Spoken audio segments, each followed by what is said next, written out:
Hello students, today we will learn about keyword definition of chapter 9 reproduction in animals class 8 CBSE और NCERT science. Student आज हम इस chapter के keywords की definition को समझेंगे और उन्हें लर्न करेंगे। First student, asexual reproduction. It is a type of a reproduction in which only one parent is involved to reproduce new ones। कि स्टूडेंट रिप्रोडक्शन की एक ऐसी टाइप है जिसमें only single parent new individual को reproduce करता है, यानी कि रिप्रोडक्शन करता है। Binary fusion, it is a type of a asexual reproduction in which two individuals are produced by dividing itself। कि binary fusion student asexual reproduction की type है जिसमें टू इंडिविजुअल किस तरह से प्रोड्यूस होते हैं, अपने आप को डिवाइड करते हुए। जैसे हाइड्रा है, स्टूडेंट अमीबास ऑर्गेनाइजम, जो अमीबा सिंगल सेल ऑर्गेनाइजम है वो सिंगल सेल टू पार्ट्स में डिवाइड हो जाता है, यानी टू सेल में डिवाइड हो जाता है। इस तरह से बाइनरी फ्यूजन द्वारा टू इंडिविजुअल प्रोड्यूस हो जाते हैं। Number 3, budding. It is a type of a asexual reproduction. यह भी एसेक्सुअल रिप्रोडक्शन की टाइप है in which a new individual develops from the birds. कि नया जो इंडिविजुअल है वो बर्ड से रिप्रोड्यूस होता है। जैसे हाइड्रा है, हाइड्रा में जो एक बल्ब निकलता है, एक हिस्सा बाहर निकलना स्टार्ट हो जाता है जिसे बड कहा जाता है। जैसे फ्लावर खिलने से पहले स्टूडेंट कली निकलती है उसे बड कहा जाता है, ऐसे ही हाइड्रा ऑर्गेनाइजम में से एक बड निकलता है जो कि एक न्यू इंडिविजुअल में डेवलप हो जाता है। इसे ही बडिंग मेथड कहा जाता है।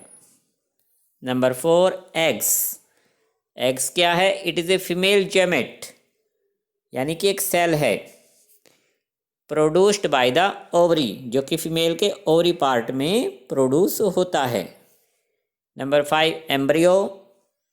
Zygote is developed into embryo.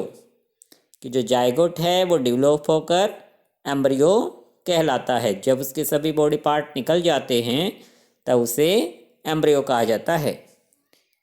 External fertilization, it takes place outside the female body. कि फीमेल बॉडी के बाहर जब फर्टिलाइजेशन होता है तो उसे एक्सटर्नल फर्टिलाइजेशन कहा गया है। Number 7, fertilization. The fusion of the egg and the sperm is called fertilization. कि जो एग सेल होता है स्टूडेंट फीमेल का और सप्रम सेल मेल का, दोनों का जब फ्यूजन यानी कि दोनों जब टुगेदर इकट्ठे होते हैं, मिल जाते हैं, तो उस प्रोसेस को फर्टिलाइजेशन प्रोसेस कहा जाता है। दोनों सेल मिलकर एक सिंगल सेल बन जाता है, zygote. Number 8, fetus. It is a stage of embryo in which all body parts are identified. कि एम्ब्रियो की एक ऐसी स्टेज है जिसमें बॉडी के सभी पार्ट आइडेंटिफाई यानी पहचान लिए जाते हैं, तो उस स्टेज को फेटस कहा जाता है। Number 9, internal fertilization. It takes place inside the female body. कि फीमेल बॉडी के अंदर जब फर्टिलाइजेशन होता है तो उसे इंटरनल फर्टिलाइजेशन कहा जाता है। Number 10, Metamorphosis. The transformation of the larva into adult through drastic changes is called Metamorphosis.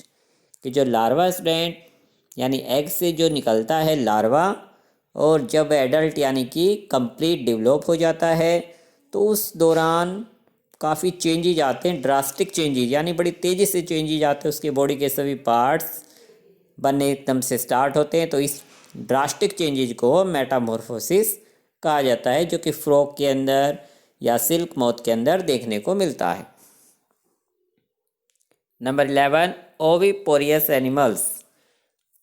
The animals which lay eggs, कि ऐसे एनिमल्स जो एग देते हैं आर कॉल्ड ओविपोरियस एनिमल्स। इनकी पहचान के लिए बताया था मैंने कि ओविपोरियस का फर्स्ट लेटर ओ, एग जैसा है, इसलिए एग देने वाले एनिमल्स ओविपोरियस एनिमल्स हैं। Number 12, sexual reproduction.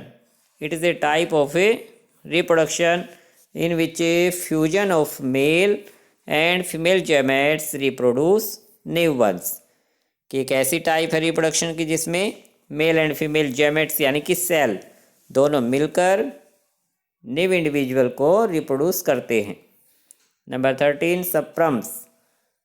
It is a male gamete produce by testis, यानी कि मेल सेल है जो कि टेस्टिस पार्ट में प्रोड्यूस होता है। Number 14, viviparous animals. The animals which give birth to young ones are called viviparous animals, कि ऐसे एनिमल्स जो अपने यंग वंश को बर्थ देते हैं उन्हें viviparous animals कहा जाता है। Number 15, zygote. The fertilized egg is called zygote, कि जब एग फर्टिलाइज हो जाता है, कि जब उसे सप्रम सेल मिल जाता है तब फर्टिलाइज हो जाएगा और दोनों सेल मिलकर जो न्यू सेल बनाएंगे उस न्यू सेल को जायगोट कहा जाता है। सो स्टूडेंट्स, आज आपको ये इंपॉर्टेंट कीवर्ड्स की डेफिनेशन अपनी फेयर नोटबुक में नोट करनी है और उन्हें लर्न करना है। Okay student, thank you.